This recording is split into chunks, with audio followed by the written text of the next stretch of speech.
That is my granddaughter, Adriana. And that is her first visit to Old MacDonald's farm where she encountered sheep. Before she went this first time, she knew that sheep go baa, baa. But obviously, she was quite at ease and comfortable as she went into the sheep pen. Old MacDonald's farm in Houston is this wonderful place for small children where they can go in the pens of the animals and pet them. My daughter sent me this picture, and a couple of weeks ago, Forrest and I went down to Houston and we planned another trip to Old MacDonald's farm. And as we approached the sheep pen with Adriana, who anticipated and knew what was coming, at 20 months, she did this funny running thing to lead Yaya to the sheep pen. You know, right up to the gate, which is weighted, so she can't open it. And, you know, she wants it open because she wants to get in. And she goes in, and she is shorter than the 4 to 5 sheep in the sheep pen. And the sheep, as they see her coming, you know, her hands are going like that. And of course, they're watching her hands because they're thinking that there's going to be food in her hands. But y'all hadn't bought her any food. So the sheep are pushing and pulling around her. And she's just standing there, kind of in hog heaven, you know, trying to pet the sheep. And they're trying to nuzzle on her hands. And she's trying to stay upright. And it was really interesting to watch children older than Adriana in the sheep pen at the same time. And they were all backing up. They were scared. They were holding on to the adults as this little 20-month-old is in the middle, so familiar, at ease, petting and bawing at the sheep. So much fun. Now, while this image may tug at our heartstrings, it certainly does mine, of course, it's too simplistic a way to understand sheep, much less our relationship to Jesus as our shepherd. After all, what do we really know about sheep, since none of us are sheep herders, including apparently those who go to Heifer Ranch? In fact, Psalm 23 is so familiar that we've internalized, without much questioning, the image of Jesus as shepherd, who provides lush meadows, good drinking waters, and right paths for travel to guide us. Jesus as shepherd protects us from thieves and bandits who would distract or discourage us from the right way. And Jesus, as shepherd, walks with us through the darkest valley of our lives when we struggle with pain or despair. God cares for, God provides for, God protects us, the faith community who follow Jesus. But as I told someone earlier this week, we really need someone with skin on, with real skin, to help us see and hear and know that Jesus is near, that Jesus is here. How do we hear Jesus' voice to guide and protect and companion us? In John 10, Jesus is the voice that is familiar and firm to guide us. Jesus is also the gate whose narrow opening keeps us safe, for the shepherd lies across the gate opening in the nighttime when the sheep are all in the sheepfold, so nobody else can get in. Jesus is also the shepherd, the faithful, reliable friend who walks alongside us outside the sheepfold, through the wilderness and the dangers of the world. Understanding and hearing our shepherd's voice comes and goes even for those closest to Jesus. Disciples walked alongside Jesus, and over they misheard, they misunderstood. Even here in John 10, verse 6, the disciples didn't understand. Jesus used this figure of speech with them, but they did not understand what he was saying to them. So in verse 7, Jesus says, let me try again to explain what I mean. One way that we misunderstand Jesus as voice, as shepherd, as gate, has been to interpret this text as drawing the gates closed, drawing a barrier between those who follow Jesus and those who don't. People supported this interpretation by using it in conjunction with Jesus saying elsewhere in John, I am the way to God, as an exclusivistic text, as Jesus is the only way, the only truth.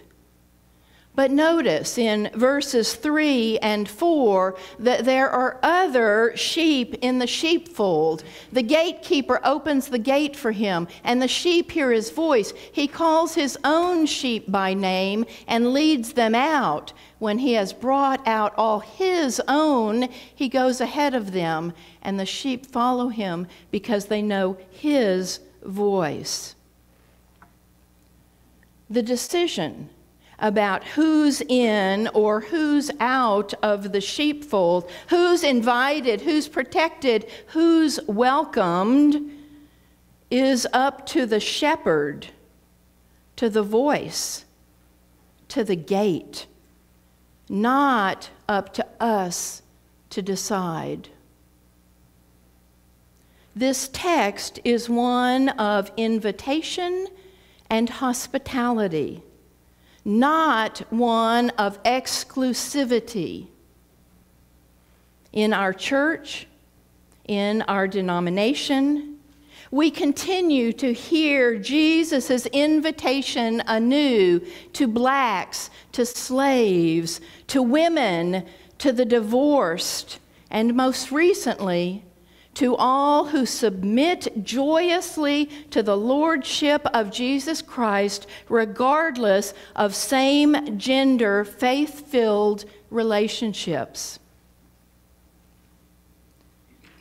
The emphasis in both texts today, both John 10 and Psalm 23, is on our need for one thing.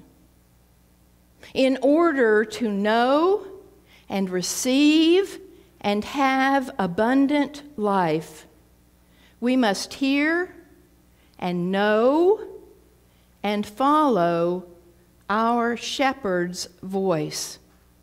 A voice that leads us out of the sheepfold and into the dangers and unknowns of the world. According to verses 3 and 4 of John 10, Jesus calls us by name. Jesus knows us, and Jesus leads us out. When Jesus brings us out, Jesus goes ahead of us. The last verse of each text, I came that they may have life and have it abundantly, and surely goodness and mercy shall follow me all the days of my life, and I shall dwell in the house of the Lord forever. These last two verses are the point, the simple point of our scriptures today. Trusting in Jesus is the only thing that we need, both simple and simplistic. Many other voices call our names. Most of us are distracted by the noise of thieves and bandits who call out our names with temptations and fears.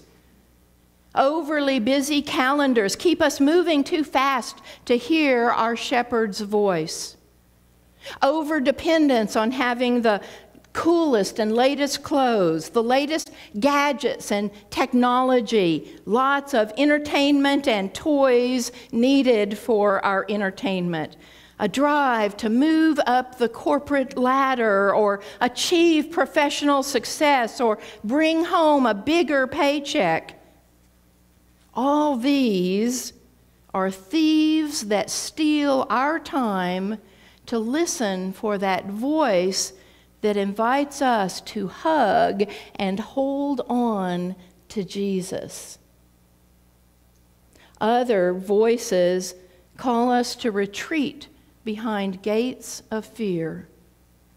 Fear for our security, fear for our children's safety, fear for our nation to be free from terrorism, fear of the other who doesn't look like or talk like us.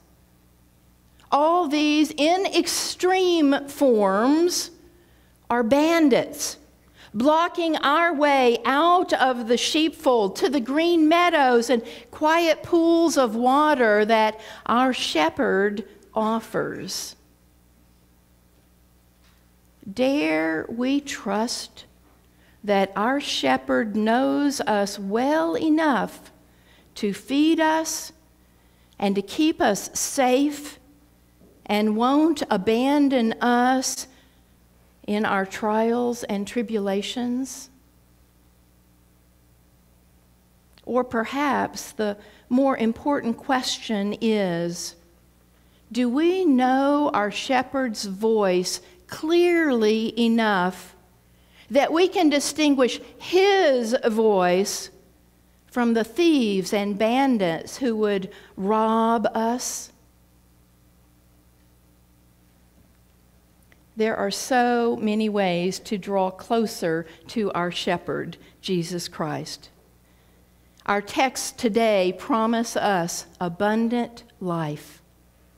Recognizing abundant life wherever it occurs in our days is where we will find Jesus and where we will hear his voice. The challenge is to recognize abundance when scarcity is the louder, bigger voice of the day. So step one. Follow Jesus out of the comfort and the security of the sheepfold. Your home, maybe, or wherever you retreat from the world. Follow Jesus and reach out to others. Neil Chappell, in his blog, A Weird Thing, I don't know how I found it, offers this as a way to hear and know Jesus' voice. He writes, "Love the unlovely. Serve the ungrateful. Have compassion for the corrupt. Welcome the outcast. Show radical love. Reach out to all who hurt, to all who are afraid, to all who are lonely, to all who are vulnerable, even to those we consider our enemies. Offer hope, peace, joy, and God's love. Doing these kinds of things," he writes, "is the best way to contradict the realities of our world." and I'd add to his suggestions. There are many among us who need you. There are many that you don't yet know who need you. Leave your self-centered needs behind and ask Jesus to speak that you might see and that you might hear that one beside you or behind you or over there who needs to hear your voice that speaks for Jesus out into the world. Remember, you're part of God's family. You're not alone. Sheep is a plural word. There's no singular for sheep. We're all in it together. That's why Jesus insists that we venture out of the sheepfold, out of the sanctuary, out of our homes to hunt for that one lost sheep, to help him or her return, come in to the fold, to return, come back to the flock. In your daring and in your courage, you will find the abundant life that Jesus promises. Remember, it's in the midst of your enemies that you will sit at God's banquet feast, according to Psalm 23. In your trusting that Jesus is the one thing that you need, your cup will overflow with goodness and mercy. Thanks be to God. Amen.